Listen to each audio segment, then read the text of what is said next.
Ya.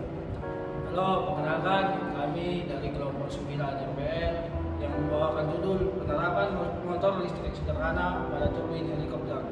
Sebelumnya kami akan memperkenalkan diri kami. Masuk. Saya Ajire Kadewarna dengan NIM 122400039. Saya Afif Zaki Alifansyah dengan NIM 122170057. Saya Ayunda Sari dengan NIM 122360031. Saya ingin Kurina Karosmali dengan NIM 122170047. Saya Vanessa Saragi dengan NIM 122190063. Saya Muslimin dengan NIM 122490019. Saya Rizal Gibarin Odekam dengan NIM 122120066.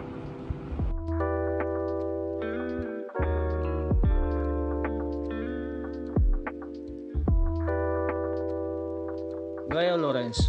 Gaya Lorentz ditemukan oleh Henry Anton Lorentz pada 1853 sampai 1928. Gaya Lorentz adalah gaya yang timbul akibat adanya arus listrik atau muatan listrik yang bergerak dalam suatu medan magnet. Jadi, jika kita memiliki suatu benda konduktor yang berada di dalam medan magnet, kemudian kita aliri benda tersebut dengan arus listrik, maka akan timbul suatu gaya yang mampu menggerakkan benda tersebut. Arah gaya Lorentz dapat ditentukan dengan kaidah tangan kanan. For your information, konsep gaya magnetik atau gaya Lorentz ini banyak digunakan dalam kehidupan kita sehari-hari. Salah satunya pada motor listrik. Dengan mengalirkan listrik, kumparan yang ada di dalam medan magnet akan bisa dihasilkan sebuah gaya magnetik berupa rotasi motor listrik yang digunakan untuk menggerakkan batang shaft, sehingga bisa digunakan untuk berbagai macam kebutuhan. Motor listrik adalah alat untuk mengubah energi listrik menjadi energi mekanik. Motor listrik bekerja dengan prinsip bahwa arus yang mengalir melalui kumparan di dalam medan magnet akan mengalami gaya yang digunakan untuk memutar kumparan. Salah satu penerapan motor listrik dalam kehidupan sehari-hari dapat ditemukan pada turbin helikopter.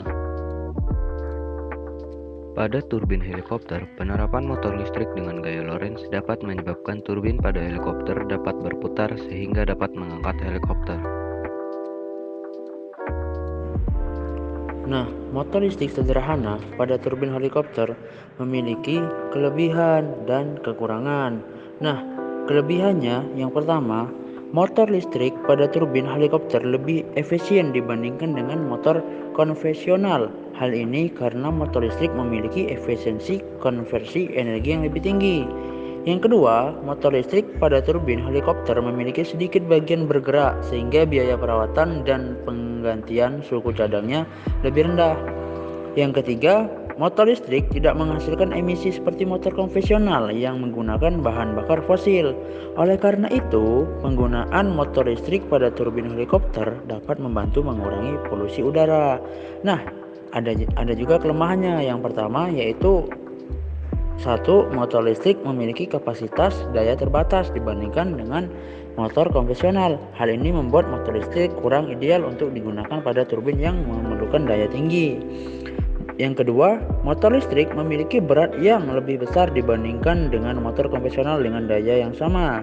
Yang ketiga, motor listrik pada turbin helikopter bergantung pada sumber listrik eksternal seperti baterai atau generator yang dapat membatasi jangkauan helikopter dan memengaruhi waktu operasionalnya.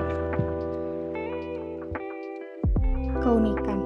Yang pertama adalah motor listrik pada turbin helikopter memiliki torsi yang tinggi dan responsif, sehingga mampu memberikan daya yang cukup untuk menggerakkan rotor helikopter dengan baik.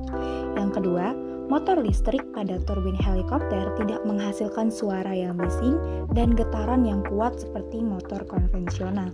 Hal ini membuat helikopter menjadi lebih tenang dan nyaman digunakan. Yang ketiga, motor listrik pada turbin helikopter dapat dimulai kembali otomatis jika terjadi pemadaman listrik. Hal ini membuat helikopter lebih aman dan dapat beroperasi secara konsisten. Yang keempat, motor listrik pada turbin helikopter tidak menghasilkan emisi seperti motor konvensional yang menggunakan bahan bakar fosil. Oleh karena itu, penggunaan motor listrik dapat membantu mengurangi polusi udara dan meningkatkan kualitas udara yang dihirup oleh manusia. Cara kerja turbin helikopter. Pada turbin helikopter terdapat dua komponen utama, yaitu kumparan atau kumpulan lilitan kawat dan ahlat yang dapat menghasilkan medan magnet.